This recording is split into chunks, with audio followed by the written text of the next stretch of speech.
কোন সাধনে পাইব তোমায় গো নবীজি, কোন সাধনে পাইব তোমায়। ঠিক না? ঠিক না? নবী মাতৃগর্ভে আসিয়া পিতাহারা হইয়া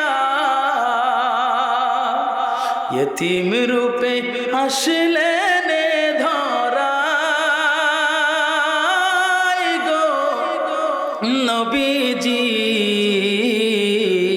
কোন সাধনে পাইব তোমায়। নবীকে পাইতে হলে সাধনা করতে হবে কিনা? কথা কয় না, কথা কয় না।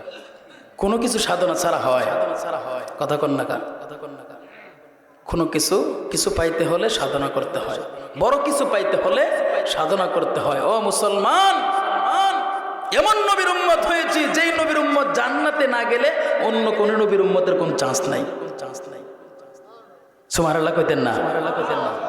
বাড়িতে গিয়ে একসাথে কইেন চাচা আর চাচি মিলে, ও আবু লাহাব তুমি কোথায় আছো? আব্দুল্লাহর বেটা মুহাম্মদ, আব্দুল্লাহ যে তোমার ভাই আছে, এই আব্দুল্লাহর ঘরে আল্লাহ রাব্বুল আলামিন একজন সন্তান দান করেছে। এই সন্তানের নাম রাখা হয়েছে মুহাম্মদ, আহমদ। মুসলমান ভাইরারি আমার গভীর মনোযোগ। আবু লাহাব এই সংবাদটুকু শোনার পর সুআইবাকে ডাক দিয়ে বলতেছে, ও সুআইবা শোনো শোনো, তুমি এমন মুহূর্তে আমাকে এই সংবাদটুকু দিয়েছো, আমার হাতের নাগালে টাকা পয়সা অর্থ করে কিছুই নাই। সুআইবা, আমি আবু লাহাবের চিরদিনের জন্য দাসী হয়েছিলাম, যতদিন তোমার হায়াত আছে ততদিনের জন্য তোমাকে আমি ক্রয় করেছিলাম। সুআইবা রে, যেহেতু আমার ভাতিজার জন্মের সংবাদটুকু আমার কানে পৌঁছে দিয়েছো, এই সংবাদটুকু পৌঁছে দেওয়ার জন্য আমি আবু লাহাব তোমাকে চিরদিনের জন্য আজাদ করে দিলাম। কতটুকু ভালোবাসতেন আবু লাহাব? ও মুসলমান ইমানদার আল্লাহর গোলাম, আবু লাহাব ডাক দিয়ে বলতেছে, ও সুআইবা চিরদিনের জন্য তোমাকে মুক্ত করে দিলাম, আর আমার আন্ডারে কোনোদিন তোমার থাকতে হবে না, তোমাকে আজাদ করে দিলাম, চলে যাও, দেশে চলে যাও, তোমার বাড়িতে চলে যাও। সুআইবা রে, আমার ভাই দুনিয়ার জমিনে যদি থাকতো, আব্দুল্লাহ যদি দুনিয়ার জমিনে থাকতো, কতই না খুশি হয়ে যেত, কত আনন্দ হয়ে যেত, আনন্দিত হয়ে যাইত। আজ আব্দুল্লাহ দুনিয়ার জমিনে নাই, আব্দুল্লাহর জায়গায় আমি আবু লাহাব আছি। বাবার পূর্ণতার কাজটুকু আমি আবু লাহাবই করে দেব। মুসলমান ভাইরা আমার গভীর মনোযোগ। আমাদের সমাজে দেখবেন অনেক সময় বড় ভাই দুনিয়ার জমিনে থাকে, ছোট ভাই দুনিয়ার জমিন থেকে চিরবিদায় নিয়ে চলে যায়, কিন্তু এক দুইটা সন্তান রেখে যায়, আছে কিনা? জানাজার সময় ডাক দিয়া বলে, ও মুসল্লিয়ানে কেরাম শোনেন, ও আমার আত্মীয় স্বজন শুনো না, আমার ভাতিজার ভাতিজি যারা আছে, আমার ভাইয়ের বউ যারা আছে, যে আছে, আমি যতদিন আল্লাহ রাব্বুল আলামিন আমাকে শরীরে রক্ত রাখছে, রক্ত আছে, যতদিন আমি আল্লাহ রাব্বুল আলামিনকে খুশি করার জন্য তাদেরকে দেখে যাব। এমন হয় কিনা? আছে না এমন? ওই আবু লাহাবও এমন ছিল, সর্বদাই পাশে থাকতেন। নবীজি 40 বছর আবু লাহাব তার দেখভাল করেছে, সর্বদাই তার খোঁজ খবর নিয়েছে। কয় বছর? কথা বলে না। 40 বছর। এই 40 বছর কোনদিন আবু লাহাব তার সাথে মনোমালিন্য হয় নাই, ঝগড়াঝাটি হয় নাই, এত আদর করতেন, নিজের সন্তানের চেয়ে বেশি ভালোবাসতেন। আমার ভাইরা নবীজি 40 বছর যখন অতিবাহিত হয়েছে তখন আল্লাহ রাব্বুল আলামিন ডাক দিয়ে বললেন, ও নবী আমার, এখন আর গোপনে গোপনে দাওয়াত দেওয়ার সময় নাই, আপনি প্রকাশ্যে দাওয়াত শুরু করে দেন, দ্বীনের দাওয়াত শুরু করে দেন। দেখবেন যখন মানুষ স্বার্থের উপর আঘাত পড়ে যায়, মানুষের স্বার্থের উপর আঘাত যখন পড়ে যায় তখন নিকটতম আত্মীয়রাও দুশ্মন হয়ে যায়, ঠিক কিনা? মনে হয় আপনাকে দেখতে নাই, এমন দুশ্মন নাই। আরে এমনও তো নজির আছে, আপন দুই ভাই সম্পদের জন্য ছোট ভাই বড় ভাইকে মেরে ফেলছে, হয় না? এই আবুল আহাব স্বার্থের উপর আঘাত পড়ে যাবে একটু পরে, যে 40 বছর আগলে রেখেছে ওই আবুল আহাব এবং মক্কার যত অলিগুলি আছে, আল্লাহ রাব্বুল আলামিন যখন বলেছে, ও নবী আমার, আর গোপনে আর সময় নাই দাওয়াত দেওয়ার, আপনি এখন প্রকাশ্যে দাওয়াত শুরু করে দেন। মুসলমান ভাইরা রে আমার, বৃদ্ধ বাবাজি, ও পর্দার আড়ালের মা বোনেরা রে, আমার আপনার নবী, দু জাহানের বাদশা নবী হযরতে মুহাম্মদুর রাসূলুল্লাহ সাল্লাল্লাহু আলাইহি ওয়াসাল্লাম সাবা নামক পাহাড়ে চলে গেছে। এবার পাহাড়ের উঁচু কিনারে গিয়ে নবীজি আপনার আমার নবী, বিশ্ব নবী, দু জাহানের বাদশা নবী ডাক দিয়ে বলতেছে, ইয়া সাবাহা, ও মক্কার অলিগলির লোকেরা, মক্কার অলিগলির লোকেরা, কে কোথায় আছো রে? আসো, আমি আব্দুল্লাহর বেটা মুহাম্মদ তোমাদেরকে স্মরণ করেছি, জলদি করে আসো। হে মুসলমান ইমানদার আল্লাহর গোলাম, প্রত্যেকটা অলিগুলির মানুষেরা ডাক দিয়ে বলতেছে একে অপরকে, মক্কার অলিগুলির লোকেরা, চলো তাড়াতাড়ি চলো, আব্দুল্লাহর বেটা মুহাম্মদ আমাদেরকে জরুরি তলব করেছে, তাড়াতাড়ি যেতে হবে। মুসলমান ইমানদার আল্লাহর গোলাম, এইবার আবুল আহাব এবং কি তার গোত্রে যত লোক আছে সকলেই একত্রিত হয়েছে, সাবা পাহাড়ে চলে এসেছে, নবীজি পাহাড়ের উঁচু কিনারে চলে গেছে, আর সকলেই এইভাবে জমায়েত হয়েছে। নিচে যখন জমায়েত হয়েছে, একজন ডাক দিয়ে বলতেছে, ও আব্দুল্লাহর বেটা মুহাম্মদ, কি বিপদ এসেছে? আমাদেরকে কোন কারণে একত্রিত করেছো, জমায়েত করেছো? বন্ধুরা রে আমার, ও বৃদ্ধ বাবাজি, হে মুসলমান ইমানদার আল্লাহর গোলাম, ও মুসলমান ইমানদার, এবার নবীজি ডাক দিয়ে বলতেছি, ও মক্কার অলিগলির লোকেরা, তোমরা যারা জমায়েত হয়েছো, তোমাদেরকে একটা কথা বলি, বলো না? আমি যদি বলি পাহাড়ের উঁচু কিনার থেকে, আমি যদি বলি আমার তোমরা যেই পৃষ্ঠে দাঁড়িয়ে আছো এর অপর পৃষ্ঠে তোমাদের জন্য একদল শত্রু তোমাদের অপেক্ষায় রয়েছে, যে কোনো সময় হামলা করতে পারে মক্কার অলিগলির মধ্যে, তোমরা কি তা বিশ্বাস করবা? মুসলমান ইমানদার আল্লাহর গোলাম, এইবার সকলেই এক বাক্যে বলতে শুরু করেছে, ও আব্দুল্লাহর বেটা মুহাম্মদ, দুই কারণে তোমার এই কথাটা বিশ্বাস করব। কয় কারণে বিশ্বাস করবে? দুই কারণে তোমার এই কথাটা বিশ্বাস করব। এক নাম্বার কারণ তারা প্রকাশ করেছে, ও আব্দুল্লাহর বেটা মুহাম্মদ, শোনো 40 বছর আমাদের সাথে উঠা বসা করেছো, কোনদিন তুমি আমাদের সাথে মিথ্যা বলো নাই, কোনদিন আমাদের সাথে প্রতারণা করো নাই, আমরা তোমার সাথে লেনদেন করেছি, আমরা তোমার কাছে টাকা পয়সা অর্থ সম্পদ আমানত রেখেছি, আমানতের কোনোদিন খেয়ানত করো নাই। বন্ধুরা রে আমার, যেমন আপনার নবী, এমন নবী যারা কাফেররা পর্যন্ত বলেছে, ও আব্দুল্লাহর বেটা মুহাম্মদ, তুমি কোনদিন আমাদের সাথে জীবনে একটা মিথ্যা কথাও বলো নাই। এই কথাটা কাফেররা যখন বলেছে, দ্বিতীয় নাম্বার কারণ বলেছে, এক নাম্বার কারণ বলল কোনদিন মিথ্যা বলো নাই, আজকেও তোমার এই কথাটা বিশ্বাস করব, কারণ তুমি মিথ্যা মিথ্যাবাদী নয়, তুমি বিশ্বাসী, এই কারণে তোমার নাম দিয়েছে আল আমিন। তোমার নাম বিশ্বাসী হিসাবে আমরা সকলেই উপাধি দিয়েছি।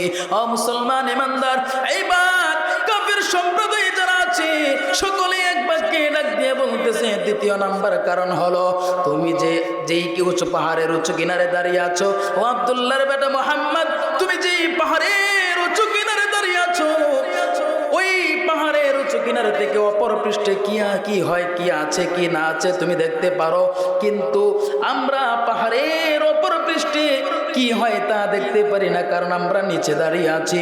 দুই কারণে বিশ্বাস করব। এইবার নবীজি ডাক দিয়া কয়, মক্কার অলিগলির লোকেরা শোনো, যেহেতু আমাকে বলেছো কোনোদিন আমি মিথ্যা বলি নাই, কোনোদিন আমানতের খেয়ানত করি নাই, কোনোদিন আমার নিজের স্বার্থের জন্য তোমাদের সাথে বিশ্বাসঘাতকতা করি নাই, আজকেও তোমাদের কাছে একটা কথা বলবো, এই কথাটাও মিথ্যা নয়। মুসলমান ইমানদার আল্লাহর গোলাম নবীজি ডাক দিয়ে বললেন, ও মক্কার অলিগলির লোকেরা শোনো, তোমরা যারা এখানে উপস্থিত হয়েছো, কেউ বা মাছের পূজা করো, কেউ বা গাছের পূজা করো, কেউ বা সূর্যের পূজা করো, কেউ বা চন্দ্রের পূজা করো, কেউ বা আগুনের পূজা করো, কেউ বা আবার লাখ মানাতের পূজা করো, 33 কোটি দেবদেবীর পূজা করো, ও মক্কার অলিগলির লোকেরা সব কিছু বাদ দিয়ে এক আল্লাহকে রব হিসাবে মেনে নাও, এক আল্লাহর উপর ঈমান আনো। আল্লাহ রব্বুল আলামিন একমাত্র সৃষ্টিকর্তা। বলেন তো দেখি, আমরা এখানে যারা আছি আমাদের রবকে? আমার আপনার নবী বিশ্ব নবী দু জাহানের বাদশা ডাক দিয়ে বললেন, ও মক্কার অলিগলির লোকেরা, এক আল্লাহকে রব হিসেবে মেনে নাও। যেই রব তোমার রব, যেই রব আমার রব, যেই রব আসমানের মালিক, যেই রব জমিনের মালিক, যেই রব তোমাকে আমাকে সৃষ্টি করেছে, ওই রবের উপর ঈমান আনো। যদি ঈমান আনো, দাখালাল জান্নাত, তোমরা জান্নাতে হয়ে যাইবা।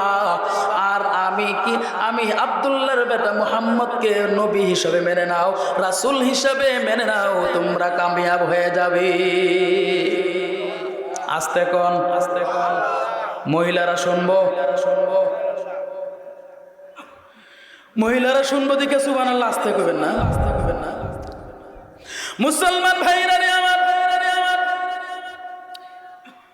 এই কথা পড়ার সঙ্গে সঙ্গে নবীজির আপন চাচা আবু লাহাব নিচে দাঁড়িয়ে আছে। সকলেই একবার নিশ্চুপ হয়ে গেছে, কারণ যেই ব্যক্তি কোনোদিন আমাদের সাথে মিথ্যা বলে নাই, কোনোদিন বিশ্বাসঘাতকতা করে নাই, আজকেও তো মিথ্যা বলতেছে না।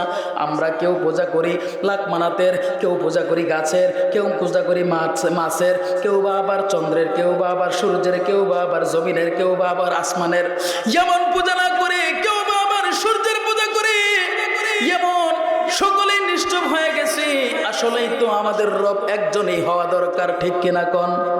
মুসলমান ভাইরা রে আমার, যখন আবু লাহাব দেখতেছে তার নেতাগিরি চলে যাবে, তার স্বার্থের উপর আঘাত পড়ে গেছে, অমনি আব্দুল্লাহর বেটা মুহাম্মদ, হযরতে মুহাম্মদুর রাসূলুল্লাহ সাল্লাল্লাহু আলাইহি ওয়াসাল্লামকে ডাক দিয়ে বললেন, ও ভাতিজা মুহাম্মদ, তাব্বাল্লাকা ইয়া মুহাম্মদ, আলিহাযা জামাতানা।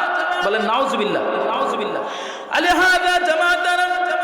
হে আব্দুল্লাহর বেটা মুহাম্মদ, ও আমার ভাতিজা, এই কারণেই বুঝে আমাদেরকে একত্রিত করেছো।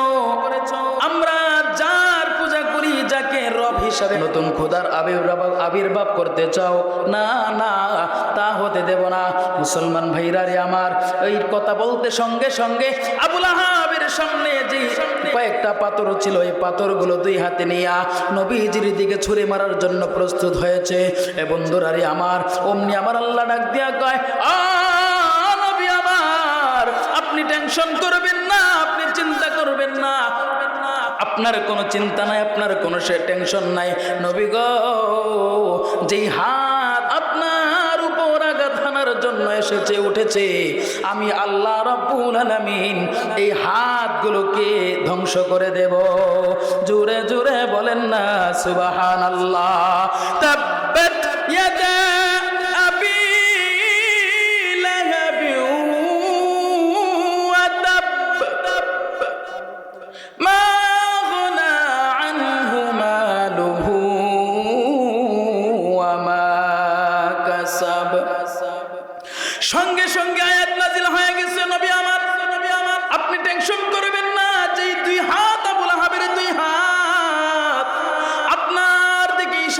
দিয়েছে আপনাকে মারার জন্য, প্রতিহত করার জন্য যে হাত উঠেছে, আমি আল্লাহ রব্বুল আলামিন এই দুই হাতকে ধ্বংস করে দেব।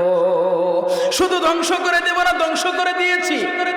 ওয়াতাব্বা, আমি ধ্বংস করে দিয়েছি। আল্লাহ যেহেতু বলেছে ধ্বংস হয়ে গেছে, ধ্বংস করে দিয়েছে, এটাই শিরোধার্য। আমার ভাইরা, আমার বন্ধুগণ, ও মুসলমান ইমানদার, যখন প্রকাশ্যে দাওয়া শুরু করে দিয়েছে, আবু লাহাব, উতবা, শাইবা, আবু জাহেল, ওয়ালিদ ইবনে মুগীরা, যে মক্কার লিডাররা আছে, সকলেই আবু লাহাব মুহাম্মদের প্রতি ক্ষিপ্ত হয়ে গেছে। কি ব্যাপার, আমরা 33 কোটির দেবতা আমরা পূজা করি, তারাই তো আমাদেরকে ঠিকভাবে রাখতে পারে না, একজন কিভাবে রাখবে? নাউজুবিল্লাহ কয় না? তারা বলতেছে কি, যে এত খোদার ইবাদত করি, তারাই তো আমাদেরকে গাইডলাইন, অনেক সময় পেস্ট লাগে যায়। তারা তো গায়রুল্লাহ। তো এক খুদার ঈমান, এক খুদার উপর যখন ঈমান আনবো, তখন আমরা আরো পেস্ট লেগে যাব না? তাদের মনোভাব এটা।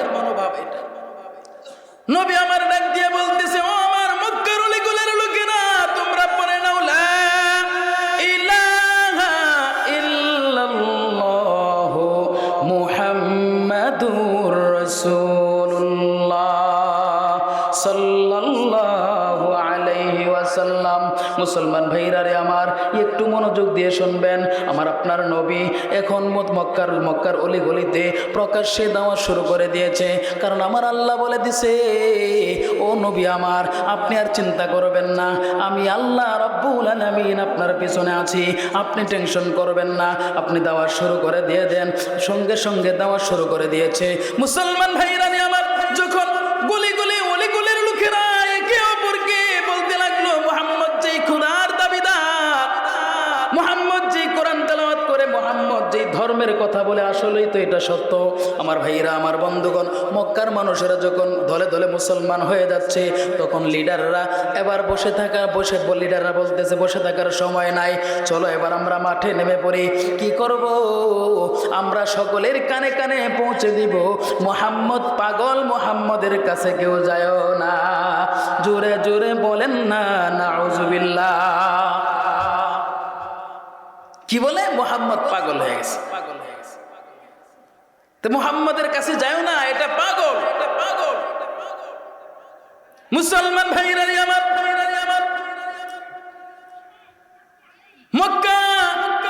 মক্কা নগরীতে দূর দূরান্ত থেকে, অনেক দূর দূরান্ত থেকে মানুষ হজ করার জন্য আসতো, তওয়াফ করার জন্য আসতো, কাবা তওয়াফের জন্য আসতো। ওই সময় যখন হজের মৌসুম হয়ে যায়, ওই হজের মৌসুমে যেই রাস্তা দিয়ে মক্কা প্রবেশ, যেই পথ আছে, এই পথের মধ্যে মক্কার যে লিডাররা আছে, আবু লাহাব, উতবা, শাইবা, ওয়ালিদ ইবনে মুগীরা, সকলেই দাঁড়িয়ে এই কথা বলতে থাকতো, ও মক্কায় যারা প্রবেশ করতেছো, শোনো, প্রদেশ থেকে যারা প্রবেশ করতেছে, আমাদের মক্কায় নতুন একজন পাগলের আবির্ভাব হয়েছে। এই পাগলের কাছে কেউ যায় না। যে পাগলের আলামত বলতেছে যে এই পাগল আমাদের, আমরা যে প্রভু, যাদেরকে প্রভু মানি, সেই প্রভু থেকে ফারেক করে এক আল্লাহর দাওয়াত দেয়।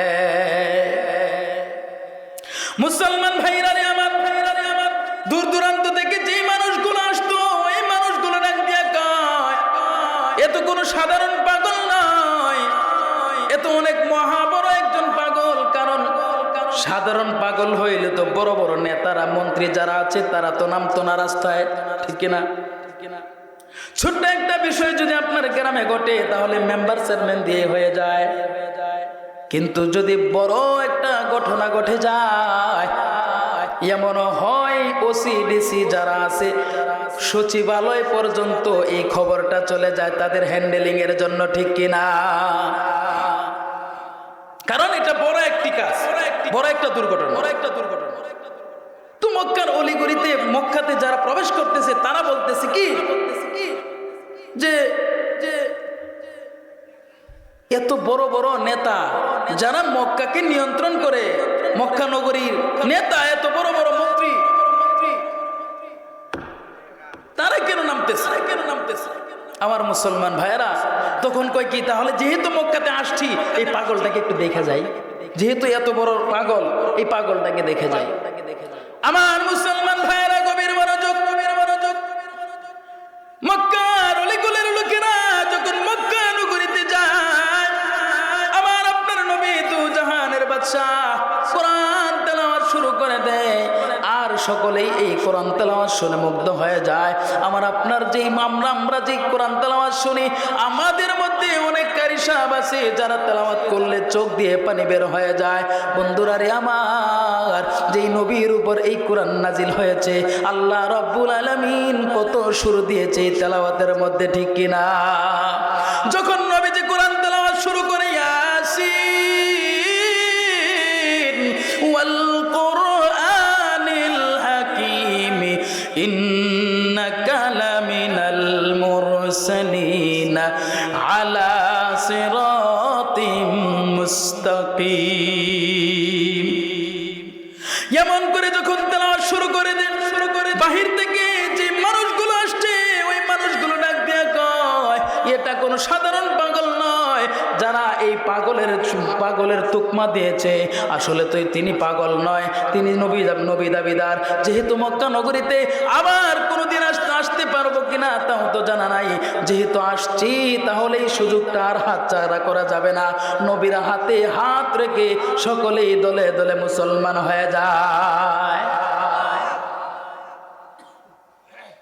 আমার মুসলমান ভাইয়েরা, আবু লাহাবের নামে যখন সূরা নাজিল হয়ে গেছে, কমপ্লিট একটি সূরা নাজিল হয়ে গেছে, আবু লাহাবের চান্দি গরম হয়ে গেছে, আবু লাহাবের স্ত্রীরও চান্দি গরম হয়ে গেছে।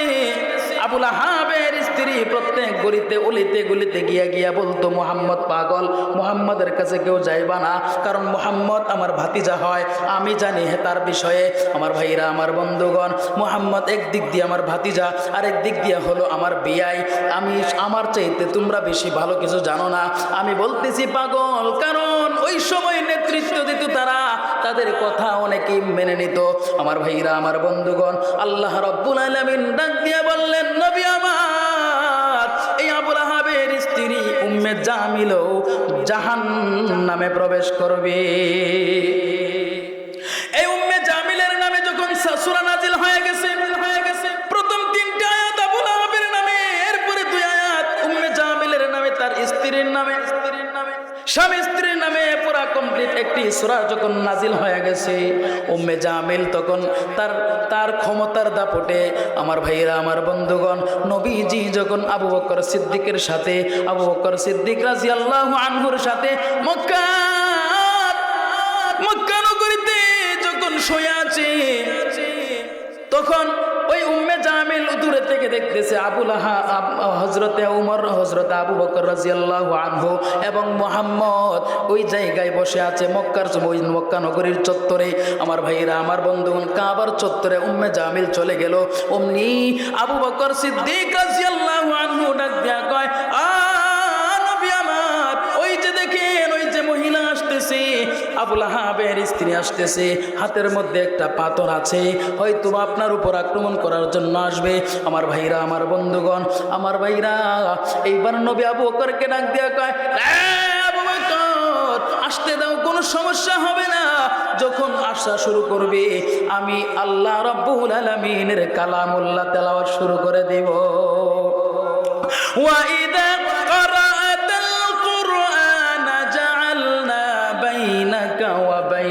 الذين لا يؤمنون بالآخرة حجابا مستورا, জোরে জোরে বলেন না আল্লাহু আকবার। মুসলমান ভাইরা রে আমার, হযরত আবু বকর সিদ্দিক রাদিয়াল্লাহু আনহুর কাছে এসে ডাক দিয়ে বলতেছে, আবু বকর, তোমার বন্ধু কোথায়? আবু বকর সিদ্দিক রাদিয়াল্লাহু আনহু চিন্তা করে, আমার সাথেই তো বসে আছে, কি ব্যাপার? আমি নবীকে দেখতে পাই, উম্মে জামিল কেন আবু লাহাবের স্ত্রী দেখতে পায় না? আবু লাহাবের স্ত্রী কেন দেখতে পায় না? যেহেতু দেখতে পায় না, তাহলে আমার বলার দরকার নাই। হযরত আবু বকর সিদ্দিক রাদিয়াল্লাহু আনহু ডাক দেয়া কয়, এখানেই তো আছে, তুমি খুঁজে দেখো। কি বলতেছে কয়েকটু খুঁজে দেখো কোথায় আছে। আমি তো আবু বকর মনে মনে চিন্তা করে আমি তো দেখতেছি, সে যেহেতু দেখতে পায় না তাহলে আমার বলার দরকার কি। এবার উম্মে জামিল কয় আসছিলাম আজকা করে আজকা দুনিয়া থেকে শেষ করে দেওয়ার জন্য, পাইলাম না। যদি পাইতাম ওর খবর ছিল। ঝগড়াটে কিছু মহিলা আছেন আমাদের সমাজে, আসেনি? জুড়ে কইেন না, জুড়ে কইলে পরে এই যে শীতের দিন পরে ঘরে গেলে দিব ভালো করে ধরাইবো। হ্যাঁ তুমি আমার বিরুদ্ধে গেছিলে না। ওই আবুল আহাবের স্ত্রী গিয়া বলতেছে কি, যারা বিয়ে করছে না হেরা চিন্তা করে তো হুজুরে কইলে খুব হাসতেছে। আবুল আহাবের স্ত্রী বলতেছে কি, আজকে তো আসছিলাম ভালো করে ধরাইতাম, যেহেতু পাইলাম না বাচ্চা গেছে। যখন চলে গেছে আবুল হাবের স্ত্রী, অমনি আমার আপনার নবীকে আবু বকর সিদ্দিক রাদিয়াল্লাহু আনহু জিজ্ঞাসা করে, নবী আমার বিষয়টা বুঝলাম না, আপনি আমার সামনে বসে আছেন আমি দেখতেছি, কিন্তু উম্মে জামিল কেন দেখলো না? আমার মুসলমান ভাইরা, নবী আমার ডাক দিয়া বলে, এ আবু বকর তুমি কি কোরআন পড়ো নাই? কোরআনের মধ্যে তো স্পষ্ট বলা আছে, হে শুরু করে দেই কাফের আর বেঈমানের মধ্যে আল্লাহ রাব্বুল আলামিন একটা পর্দা ঝুলায়া দেয়। নবীর সামনে নবীকে ঘিরে পর্দা ঝুলায়া দেয়, এই কারণে কাফেররা দেখতে পায় না। কোরআনের মুজিজা আছে না নাই? জোরে কোন মুসলমান ভাইরা রে আমার, নবীজির উপর আক্রমণ শুরু করেছে। নবীর একটাই মাত্র অপরাধ, নবীজি কেন দাওয়াত দেয়, দিনের দাওয়াত কেন দেয়, এইটাই শুধু নবীজির অপরাধ। বন্ধুরা রে আমার, কেমন নবী পাইছো জানুনি? যেই নবী উম্মতের মায়ায় এখনো পর্যন্ত রওজা মুবারক ইয়া উম্মতি বলে। কেমন নবী পেয়েছেন আপনি জানেননি? কেমন করে আপনি নবীর মনে আঘাত দেন, কেমন করে আপনি নবীজির সুন্নাত মুবারকের মধ্যে আপনি খুর লাগান। এ মুসলমান ইমানদার, আপনার আমার জন্য তো নবী শুধু দুনিয়াতে কানবেন এমন নয়, কিয়ামতের ময়দানে একবার মাকামে মাহমুদে দৌড় দিবেন, সিজদায় পড়ে থাকবেন, বিচার শুরু হয়ে যাবে, নবী অস্থিরতা ভাব হয়ে যাবে। নবীজি একবার চলে যাবেন মিজানের পাল্লাতে, দেখি আমার উম্মত কোনটা জাহান্নামে চলে যায় কিনা। আরেকবার দৌড় মারবেন ফুলসিরাতের ফুলের সামনে, দেখি আমার উম্মত কোন উম্মত ফুলসিরাতের ফুল থেকে ছুটকে পড়ে যায় কিনা, কারণ নিচে তো জাহান্নাম। আল্লাহ রাব্বুল আলামিনের কাছে বলবে, আল্লাহ দুনিয়ার জমিনে কত কষ্ট সহ্য করেছি, উহুদের ময়দানে সহ্য করেছি, তায়েফের ময়দানে রক্তাক্ত হয়েছি, কোনদিন তোমার কাছে আমি বদদুয়া করি নাই, তোমার কাছে আমি একটা দোয়া রিজার্ভ রেখেছি। আল্লাহ আজকে সেই দোয়াটা হলো আমার একটা উম্মত যেন জাহান্নামের কিনারে যাইতে না পারে। কোন সাধনে পাইব তোমায় গো নবীজি, কোন সাধনে পাইব তোমায়, ঠিক না? নবী মাতৃগর্ভে আসিয়া পিতাহারা হইয়া, ইতিম রূপে আসলেন ধরায় গো নবীজি, কোন সাধনে